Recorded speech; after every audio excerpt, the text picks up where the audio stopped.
Hey everybody, welcome back to the Pop Culture Cafe. I am Huck, and on today's episode we are going to honor the great Tom Cruise. He started off the summer with a bang with Top Gun Maverick.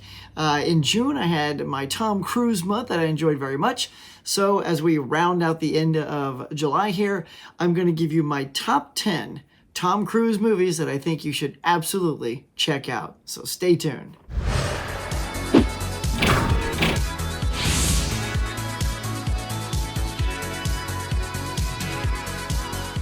All right, gang, now before we dive on this awesome Tom Cruise top 10, do me a favor, if you're new to my channel, please get on down there and hit like and subscribe, smash that bell. We do all kinds of fun stuff on this channel. We go out and we do Blu-ray hunts that are really fun.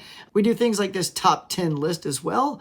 And we also get out there if there's local exhibits or conventions, and we do full tours of those things for you. Those are tons of fun. And we also do trivia nights and also live morning shows every Tuesday morning. So if those kind of things are your jam, please consider hitting like and subscribe. All right, thanks so much for that. Now let's get to it, y'all. Come on, the legendary Tom Cruise. He killed it this summer right there with Top Gun Maverick. It's an amazing movie. I did an instant reaction video as soon as I came out of that. I couldn't wait. It was so good. So because of that, I'm going to honor Tom Cruise today. So let's get started with the top 10 movies of Tom Cruise. All right, guys, let's dial in this top 10 for you real quick as we started off here with number 10. I just want you to know this is sort of my top 10 based on what's in my collection and what I got to enjoy during the Tom Cruise month. So I'm gearing it towards that, but we will have some honorable mentions at the end that could include some titles that I don't actually own yet. All right, now, to start it off, we're going to start with more of a co-starring role, and that is because it highlights his comedic skills, which he just does not do enough of. And, of course, I'm talking about Tropic Thunder, his amazing character Les Grossman with his little dance moves and his big old fat fingers and all that. Look, it's hilarious. Ben Stiller, Robert Downey Jr., Jack Black, great cast in this thing. And it just shows off what comedic chops Tom Cruise has that he doesn't get to show off very often. So at number 10, I have to highly recommend Tropic Thunder. At number 9, we're bringing in the sci-fi franchise with Minority Report. Such a good film, directed by Steven Spielberg. It's also got Colin Farrell, Samantha Morton, Max von Sydow. Fantastic cast. Basically, it's this. It's a future where he plays this cop who can tell who's going to commit a murder, but before they commit the murder. And so they set out to go get those people before they commit those crimes when he is unexpectedly accused of that himself.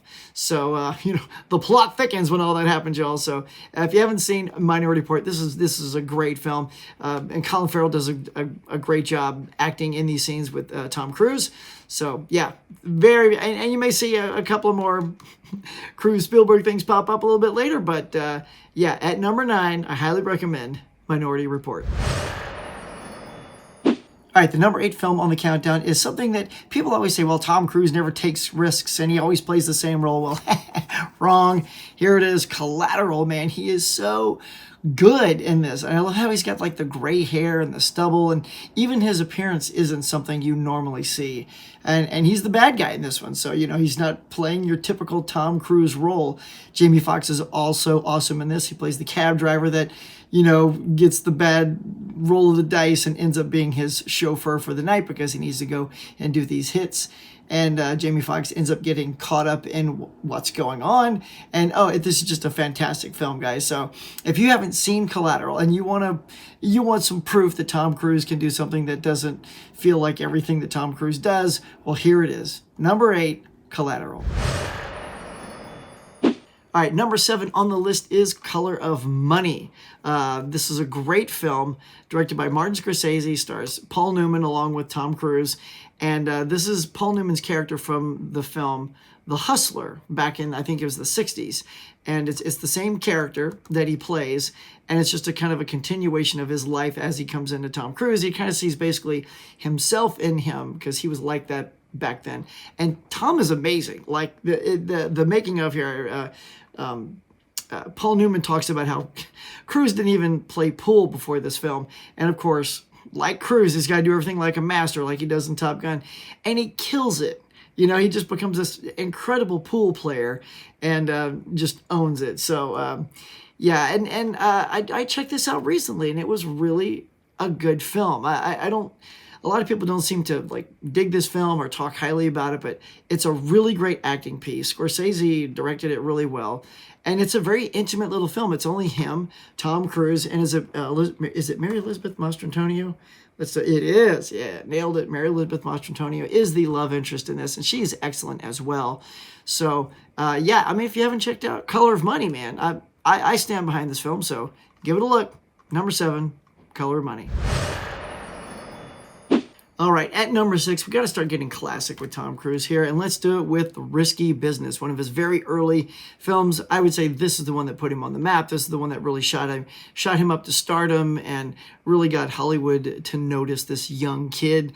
He had some good chops in him, and he's still cranking today. In fact, he's probably still arguably the only star that can open a movie and have a little clout to get things done. I think we used to have others like Harrison Ford and Will Smith, but I don't think that they possess that anymore like Tom still does. So, yeah, you know, he plays the character Joel, you know, and he wants to go to college, and his parents are away. And, you know, if you guys haven't seen it, mayhem happens. He has a party at his house, and things may not go quite as well as he'd hoped, especially with his Porsche, you know, and meeting Guido, the killer pimp, all this good stuff. Yeah, so love this film. This is so good. Rebecca De Mornay also stars in here. Some music by Tangerine Dream. Just a fantastic film. It fits right in that little sweet spot with all those John Hughes films with a little bit more of an edge to it. So, yeah, there you go. Directed by Paul Brickman. Risky Business at number 6. At number 5, we have returned to science fiction with Oblivion. Guys, this is a film I don't think is talked enough about. I think some of his other sci-fi films get a little bit more notoriety and conversation, but this one is really good. He's basically this like a security guy, you know, repairman security guy on a desolate Earth, you know, just trying to check out resources and stuff like that. And he comes across this girl. And when he finds this girl, it begins to change like everything. The events that happen since meeting her, it changes everything and what he knows and what he thinks his reality is. And Morgan Freeman's in here as well. It's kind of hard to explain, but it's a trip. It's a really fun film. If you haven't checked out Oblivion, I want to highly recommend you check out this film right here. Number 5, Oblivion. The next up at number 4 is another amazing film from Tom Cruise. This was an Oscar-nominated performance of his. Also stars Renee Zellweger, Cuba Gooding Jr., and that is Jerry Maguire. This is such a good movie, like top to bottom, very well written. Cameron Crowe, he wrote and directed this film. And Cuba Gooding Jr. won the Academy Award for supporting actor. So this thing was just chock full of really good talent. I know there's a 4K in that big old, you know, Sony Classics Volume 1, but I didn't get that one, so I'll have to live with this one until they actually put it out on single. But, you know, he's basically, you guys know this one by now, I'm sure. It's basically he's a sports agent, and he kind of loses his whole notoriety, and everything just goes south. And the only client he can still retain is Cuba Gooding Jr.'s character, and he works his butt off to keep that relationship, you know, alive. And you know, it's classically known for "Show me the money," you know. Say, "I love black people. I love black people. Show me the money." It's such a great scene. Anyway, Jerry Maguire, y'all, classic. All right, y'all, at number 3, the amazing performances continue with A Few Good Men. Oh my goodness, this is so good. You know, Jack Nicholson, Demi Moore, directed by Rob Reiner. Also got a little Kevin Bacon in there. Can't go wrong with some bacon. Come on. But yeah, and you know, it's famous for that scene between him and Jack Nicholson. You know, "I want the truth. You can't handle the truth." I mean, it's so, that moment alone, that's Jack Nicholson nominated, got the Academy Award for that. It's just freaking good. Tom Cruise holds his own, man. When you're in that courtroom with Jack Nicholson, you got to know what you're doing. And he really shows why he's a superstar, man. So, you know, he's basically this military lawyer who has to prove something went wrong with this officer that was murdered in his bunk. And, you know, Colonel Jessup knows what happened, and Tom Cruise is trying to get it out of him. And he's, you know, yeah, it's good. It's good. It's a really good film, y'all. So if you haven't seen A Few Good Men, there you go. Number 3, check it out. A Few Good Men. All right, at number 2, this film sort of represents an entire franchise. You know what I'm talking about. Here we go. Mission Impossible Fallout. What a fantastic film. I love the entire Mission Impossible franchise. Got them all up behind me. I just didn't want to start having too many Mission Impossibles in this countdown because I figured, if you got one to represent it, that kind of means go check them all out, I'm sure everyone has their own favorite Mission Impossible film. This is one for me. I mean, I really love most of them. I feel like 2's maybe a little weak, but it's got some stunning visuals by John Woo, though. Woo's got that slow-mo down, y'all. But ever since, ironically, when JJ took over and did part 3 and had Kerry Russell in it, God, Kerry was fantastic, man. Oh, heartbreak what happened to her in that one. But Kerry Russell's fantastic, and then it just kept going. Ghost Protocol, Rogue Nation, Fallout. We got the next one coming out next summer. So this is a very robust franchise, and it's nice that each one kind of keeps upping the ante and just delivers. So if you haven't seen any Mission Impossibles, I guess you could start with this one. Maybe it's better to have some under your belt so you know who these characters are, because you just tend to love what happens to them more when you feel for them because you've grown with those characters, and I certainly have with this one. So there it is, representing all the Mission Impossibles. Here we go. Number 2, Mission Impossible Fallout. All right, guys, now before we get going with the top 10, let me go over these honorable mentions and explain why some of these didn't make it into the top 10. Now, remember, this is my top 10 Tom Cruise films in my collection, so there's a certain film that's in the theater right now that's not going to be in here because it's still in the theater and is based on this one film, Top Gun. Now, I'll explain why Top Gun is an honorable mention. It's just outside of that top 10, mostly because everyone knows Top Gun. Especially now that Top Gun Maverick is out and it's super popular and it's doing well. Like, this is the one everyone knows. So I wanted to put other films in the top 10 that maybe some of you haven't watched yet, because I feel like Top Gun's like the go-to. So, and this also represents my love for the new film Top Gun Maverick, which I would have to say is my favorite Tom Cruise film right now of all time. So it's just so solid, so good. Now the next honorable mention is the one that sort of kickstarted my Tom Cruise month last month, and that was Cocktail with Brian Brown and Elizabeth Shue. A great little film where he's like this superstar bartender, and he's not the coolest dude to his girlfriend, and drama ensues, y'all. Here's my one of my newest ones I got during that buy two get one free at Target. So this was like a $10 4K, and then I got it even cheaper. It's American made. He's basically this American pilot who's hired by the CIA to do drug running, and it's an insane story. It's based on a real dude. So if you haven't seen American Made, check it out. Another fun film is this film here with Cameron Diaz, Night and Day. It's a good time. And of course, we've hit the Mission Impossible there, so let's just go over a few more that I really like. I love Part 3. That was the one that JJ directed and really stepped up the game. Rogue Nation and Ghost Protocol. I just dig the Mission Impossible franchise so much. Now, here's one that shows off his acting chops, and that is The Firm with Gene Hackman. War of the Worlds, another Tom Cruise Spielberg collab, a science fiction film with Dakota Fanning also in this. She's really great, about aliens that attack, and we try to take them down. They've been here all along, y'all. And you might saw I was doing a sleight of hand on this. I want to save this for last. And the one that just didn't crack into the top 10, and that is Legend.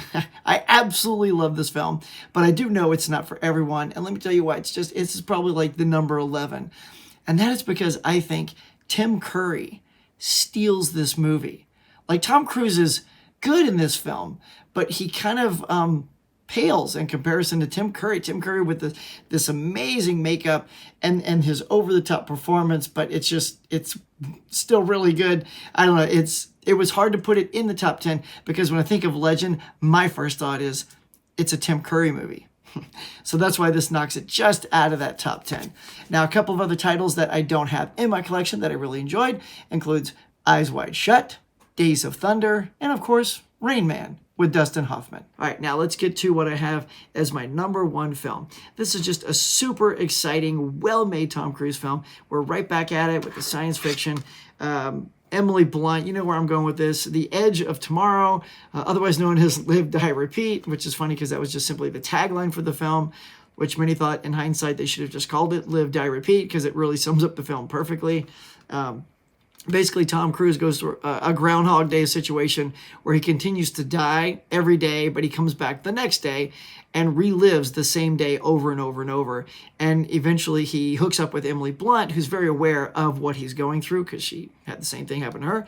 And it's so well done because those type of repetition films can either be really poorly made or really well done, and this definitely fits into those really well dones. I know there's the 4K that's just coming out on this, so I will be picking that up once it comes out. But until then, I got this lovely little Blu-ray right here. So yeah, if you have not seen Edge of Tomorrow, aka Live, Die, Repeat to some people, this is an absolute masterpiece of entertainment. It's just so much fun. So guys, that is going to do it. That is my top 10 Tom Cruise films in my collection that I'm happy to share with you guys. If you haven't seen some of those, I highly recommend everything I've shown you today. If you've seen them all, let me know what your favorites are. If you haven't seen some, let me know which ones you might want to check out based on my recommendations. All right, guys? So thanks again for watching. I really appreciate it. If you're new to my channel, please get on down there, hit like, subscribe, smash the bell. And until next time, I'll catch you guys later.